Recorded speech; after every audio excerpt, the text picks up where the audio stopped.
Welcome to paradise, where plastic outnumbers fish, and children play in rivers that shimmer with oil instead of sunlight.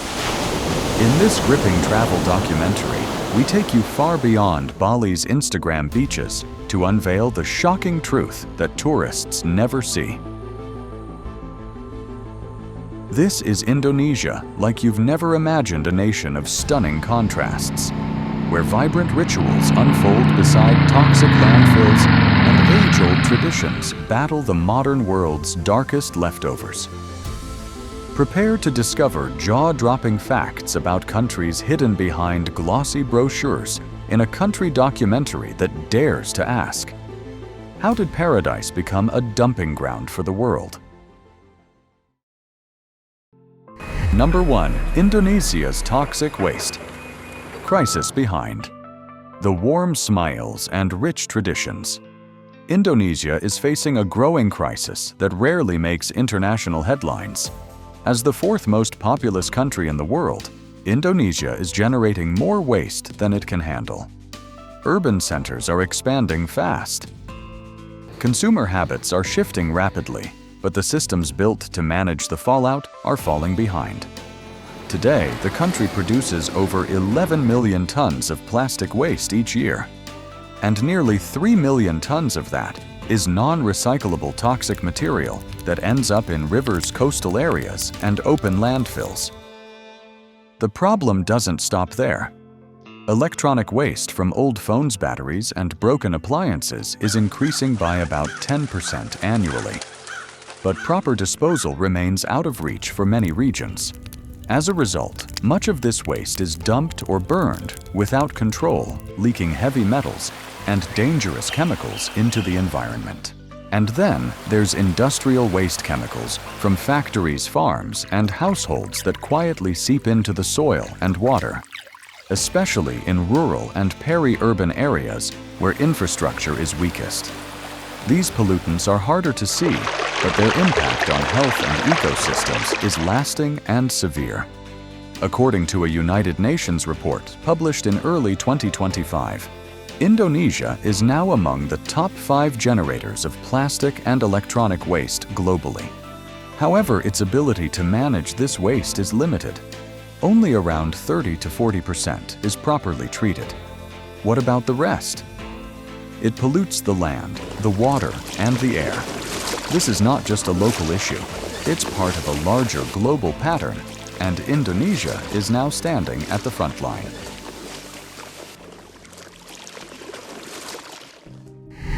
Number 2. Where does waste come from?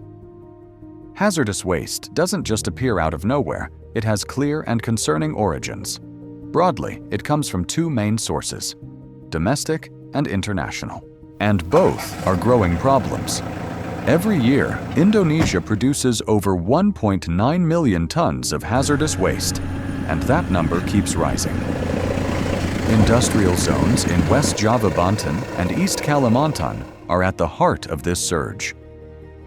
Steel manufacturing, textile dyeing, and chemical processing facilities generate massive volumes of waste laced with mercury, lead, and other harmful compounds.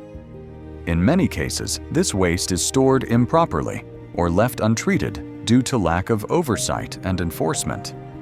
But the industry isn't acting alone. Urban households across cities like Jakarta, Surabaya, and Medan are contributing their share. Through the casual disposal of toxic products like batteries, electronics, and cleaning agents. Without a mandatory national waste separation system, most of this waste ends up mixed with general garbage, eventually finding its way into poorly managed landfills or open drains. Hospitals and clinics are also struggling. With outdated waste management protocols, especially outside major cities, medical facilities often rely on burning or shallow burial of infectious waste, putting nearby communities at serious risk of exposure. Then there's the global dimension. Following China's ban on plastic waste imports in 2018, Southeast Asia, and especially Indonesia, became a new dumping ground for the world's unwanted trash. Between 2019 and 2024, thousands of tons of plastic and electronic waste arrived in Indonesian ports, mostly from countries like the United States, Germany, and Australia. Though labeled as recyclables, much of it turned out to be low-grade contaminated waste that couldn't be processed domestically. In provinces like East Java and North Sumatra, local communities near import processing sites have reported rising cases of respiratory illness and water contamination. Direct consequences of unregulated burning and dumping. Indonesia now finds itself at a crossroads. It's grappling with the fallout of its own development while absorbing the consequences of a broken global recycling chain. What was once hidden behind factory walls and container doors is now leaking into rivers, farmland, and the air people breathe. This crisis didn't appear overnight, but if left unchecked, its impact will be felt for generations. Number 3. Weak waste treatment system. Indonesia's toxic waste crisis isn't the result of a single cause. It's a dangerous cocktail of problems that come from both within the country and beyond its borders. Every year, Indonesia produces over 1.9 million tons of hazardous waste, and that number keeps rising. Industrial zones in West Java, Banten, and East Kalimantan are at the heart of this surge. Steel manufacturing, textile dyeing, and chemical processing facilities generate massive volumes of waste laced with mercury, lead, and other harmful compounds. In many cases, this waste is stored improperly or left untreated due to lack of oversight and enforcement. But the industry isn't acting alone. Urban households across cities like Jakarta, Surabaya, and Medan are contributing their share through the casual disposal of toxic products like batteries, electronics, and cleaning agents. Without a mandatory national waste separation system, most of this waste ends up mixed with general garbage, eventually finding its way into poorly managed landfills or open drains. Hospitals and clinics are also struggling with outdated waste management protocols, especially outside major cities. Medical facilities often rely on burning or shallow burial of infectious waste, putting nearby communities at serious risk of exposure. Then there's the global dimension. Following China's ban on plastic waste imports in 2018, Southeast Asia, and especially Indonesia, became a new dumping ground for the world's unwanted trash. Between 2019 and 2024, thousands of tons of plastic and electronic waste arrived in Indonesian ports, mostly from countries like the United States, Germany, and Australia. Though labeled as recyclables, much of it turned out to be low-grade contaminated waste that couldn't be processed domestically. In provinces like East Java and North Sumatra, local communities near import processing sites have reported rising cases of respiratory illness and water contamination, direct consequences of unregulated burning and dumping. Indonesia now finds itself at a crossroads. It's grappling with the fallout of its own development while absorbing the consequences of a broken global recycling chain.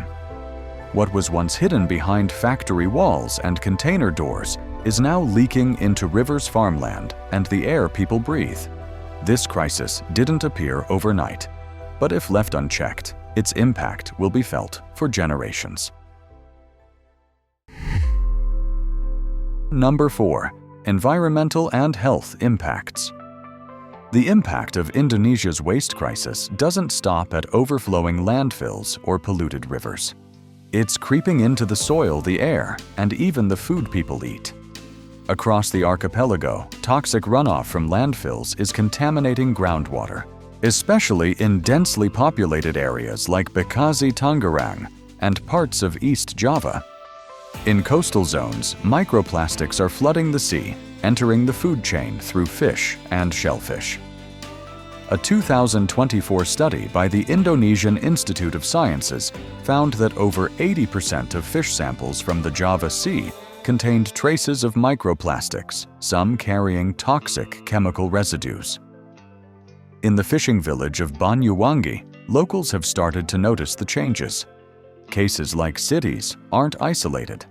In North Sumatra, residents living near an informal dump in Deli Serdang have reported rising rates of chronic coughs, skin irritation, and unexplained fevers. A community health survey conducted in late 2024 by Universitas Indonesia recorded respiratory symptoms in more than 60% of children living within 1 kilometer of an open landfill. Even more alarming are long-term health risks. In East Kalimantan, villagers near illegal e-waste burning sites have shown higher levels of lead and cadmium in their blood. Heavy metals linked to neurological disorders and cancer. An estimated 8 million children have blood lead concentrations BLLs above 5 micrograms per deciliter mg/dL, the level at which intervention is recommended. Unfortunately, there is no routine monitoring conducted in Indonesia that provides data to validate this model estimate and fully characterize lead exposure in the national population. And the air in cities like Jakarta, open burning of household and industrial waste contributes significantly to urban smog. A 2025 report by the Ministry of Health confirmed that air quality near informal waste burning sites often exceeds WHO safety limits by 2 to 3 times, particularly in dry seasons. The toxic trash crisis is no longer just an environmental issue. It's a daily lived reality for millions, and it's quietly poisoning the spaces they call home.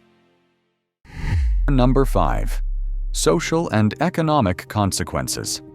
Beyond the visible pollution and health risks, Indonesia's waste crisis is leaving deep scars on its economy and social structure, in ways that often go unnoticed. For many low-income families, especially those living near open dump sites or informal recycling hubs, exposure to toxic waste isn't a choice. It's part of survival. In areas like Bekasi and Sidoarjo, entire communities make a living collecting and sorting waste, often with no protective equipment, and for less than $2 a day. Children as young as 7 are seen helping their parents missing school in exchange for scraps that can be sold by the kilogram. "My son used to go to school," says Adi, a waste picker in East Java. "Now he helps me at the dump." We have no other income. The health consequences of this informal labor trap many families in a cycle of poverty. Frequent illnesses lead to lost workdays, rising medical bills, and long-term productivity loss, especially among women and children. According to a joint report by the World Bank and the Indonesian Ministry of National Development Planning in 2024, environmental pollution may be costing the country as much as 3% of its gross domestic product annually, through health impacts, lost labor, and environmental damage. The crisis is also straining public services. Hospitals near waste-heavy zones report patient overloads, while schools in polluted communities struggle with high absenteeism due to chronic illness. Meanwhile, local governments, especially in underfunded rural districts, are forced to divert resources away from education and infrastructure just to manage the growing waste burden. Even tourism and agriculture are affected. Bali, once known for pristine beaches, now faces seasonal waves of plastic and debris along its coastlines, damaging both its image and its economy. Farmers in central Java report lower crop yields due to soil contamination and flooding, linked to clogged drainage systems. The toxic waste problem is no longer confined to landfills or rivers. It is quietly eroding productivity, deepening inequality, and threatening Indonesia's long-term development goals. The price isn't just environmental, it's social, economic, and generational. We know the damage, we see the cost. The only question left is, will we let it continue? Number 6. Social awareness has changed for years. the toxic waste crisis in Indonesia unfolded quietly, buried in landfills, burned behind fences, or drifting unseen beneath the surface of rivers. But that silence is beginning to break. In recent years, public awareness has started to shift. From Jakarta to Makassar, more Indonesians are connecting the dots between what's dumped and what ends up in their bodies, their homes, and their futures. Viral videos showing mountains of imported plastic waste in villages like Bangun sparked national outrage. Environmental groups, long working in the shadows, are gaining more visibility using social media and citizen science to expose illegal dumping and pressure officials for change. A survey by the Indonesian Institute for Public Opinion in early 2025 found that over 70% of respondents now see hazardous waste as a very serious national issue, up from just 42% 5 years earlier. This marks a significant shift in public perception, especially among youth and urban populations. And on the political front, the government is beginning to respond. Starting from the 1st of January 2025, the Ministry of Environment and Forestry tightened regulations on plastic and e-waste imports following backlash over foreign waste shipments. The ban on plastic waste imports is expected to encourage the use of domestically generated plastic scrap in the recycling industry and help ease the burden on overcrowded landfills.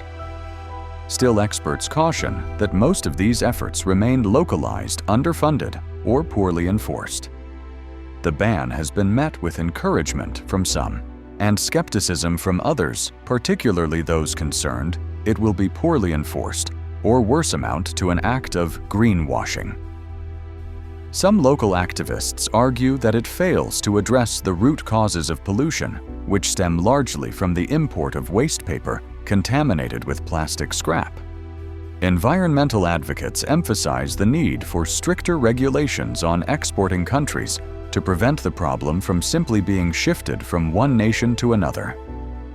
But what's clear is this: the toxic trash crisis is no longer invisible. It has entered public conversation, political agendas, and community action. And once people begin to understand that waste is not just about what we throw away, but about what we're forced to live with, change becomes not just possible, but inevitable. Number 7. Action from the community and local.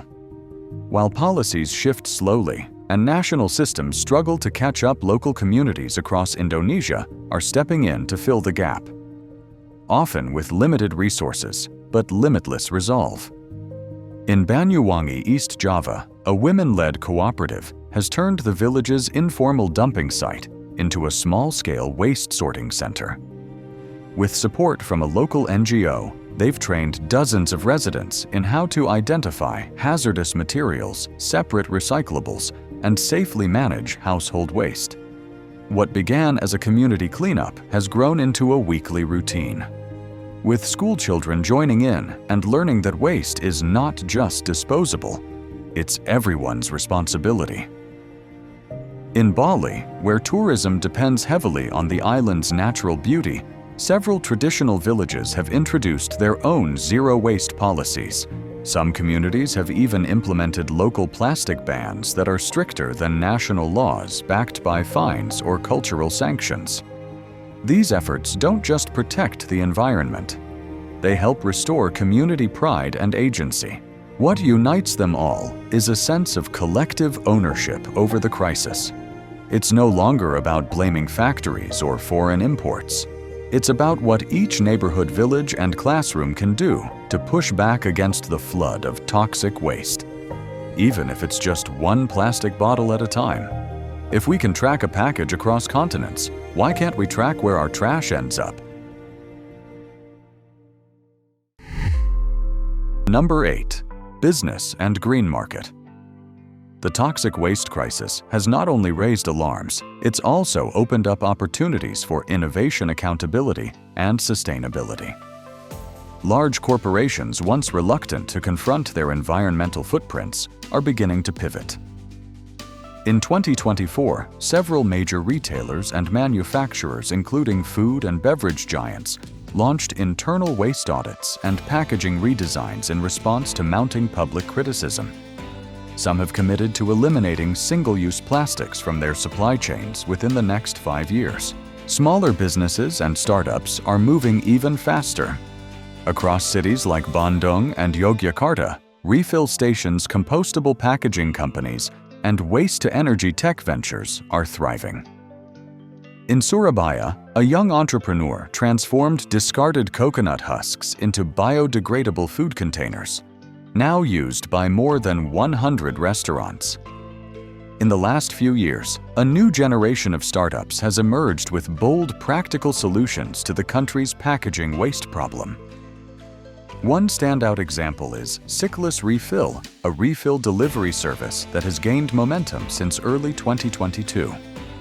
Operating throughout Greater Jakarta, Cyclus offers a simple but powerful model. Customers order household essentials like detergent, cooking oil, or shampoo through an app, and the products are delivered to their door without single-use plastic, using reusable containers. Delivery is done via motorbike or bicycle, ensuring accessibility without contributing further to emissions. By 2024, Cyclus had reached over 20,000 individual customers, many of whom are repeat users. Prices are attractive too, up to 30% lower than traditional packaged goods. That affordability, combined with the convenience of home delivery, has helped normalize sustainable consumption among urban households. Cyclus's model also sidesteps some of the bottlenecks of large-scale waste collection systems by empowering consumers to reduce waste before it's created. It proves that sustainable innovation doesn't always have to be high-tech. Sometimes it's about rethinking habits, logistics, and incentives at the everyday level.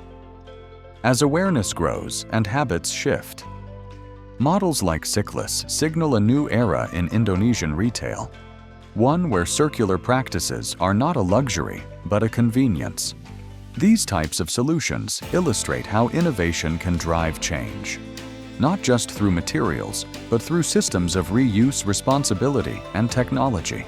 And as Indonesia's market begins to embrace sustainability, such models offer scalable inspiration for how to do business without burying the planet in waste. Number 9. Indonesia towards a green transition model.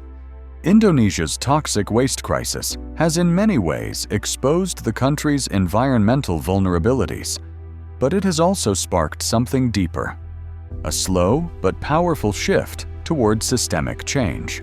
In just a few years, the conversation has moved beyond cleanup campaigns and plastic bans. Today, Indonesia is redefining what sustainable development means in the Global South. Not just about planting trees or cutting emissions, but about rethinking production, consumption, governance, and equity all at once. From refill stations in Jakarta's alleys to carbon markets in Kalimantan's forests, a new model is emerging. One that blends local wisdom, grassroots energy, and bold policy experiments. Cities like Surabaya are investing in waste-to-energy facilities. Villages in Bali are drafting their own zero-waste charters. Youth across the country are turning waste into business models, apps, and advocacy. Meanwhile, the national government is making the green economy a central narrative. The launch of IDX Carbon in 2023 signaled that environmental policy is no longer seen as a side agenda. It's now a matter of economic strategy. Plastic credit pilots, circular economy roadmaps, and low-carbon city initiatives are beginning to align under a shared framework. The journey is far from over. Structural gaps remain, from weak enforcement to underfunded infrastructure. But what sets Indonesia apart is its turning crisis into momentum and momentum into movement. Indonesia may not yet be a global model of green transition, but Indonesia's new path is now clear, toward a low-carbon economy that creates jobs, protects nature, and leaves no one behind. And Indonesia's toxic waste crisis is not a distant threat. It's already here.